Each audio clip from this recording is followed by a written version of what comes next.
আমরা benefits of 1+1 NSM এর ব্যাপারে আলোচনা করছিলাম।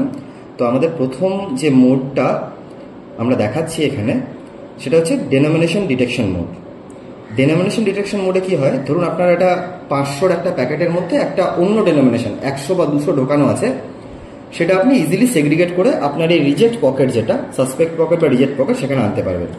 সেটা করার জন্য আমি মোড বাটন, মোড অপশন, আমি এটাকে সিঙ্গেল ডিডি ডেনোমিনেশন ডিটেকশন করে দিলাম। আপনি দেখতে পাচ্ছেন আমার কাছে এই সব 100 টাকার মাঝে কিছু 500 টাকার নোট ঢোকানো আছে। মেশিনটার ফাংশন এরকম, যদি এই মোডে থাকে তাহলে যে নোটটা লাস্টে রাখা হবে, ধরুন 100 টাকার নোটটা এই ক্ষেত্রে লাস্টে আছে, সেই নোটটাকেই অথেন্টিক নোট হিসেবে জাজ করে অথেন্টিক পকেটে ফেলবে। আদার ডেনোমিনেশন, অন্য ডেনোমিনেশনের নোটগুলোকে ও উপরের পকেটটাতে ফেলবে, সাথে যেগুলো সাসপেক্ট নোট থাকবে সেগুলোকে উপরের প্যাকেটে ফেলবে। আমি এটাকে চালালাম। আপনি দেখতে পাচ্ছেন আমার কাছে 12টা 100 টাকার নোট ছিল, 1200 ভ্যালু শো করছে, 1200 ভ্যালু শো করছে, সাথে 5টা 500 টাকার নোট ছিল, সেগুলোকেও আলাদা করে দিয়েছে। এবার এই 100 টাকার নোটগুলো যদি আপনি তুলে নিই, এবার যদি 500 টাকার নোটগুলো চালাই, তাহলে আপনি দেখতে পাবেন সবগুলোকেও অ্যাকসেপ্ট করে নিয়েছে। এটা সিঙ্গেল ডিডি মোড।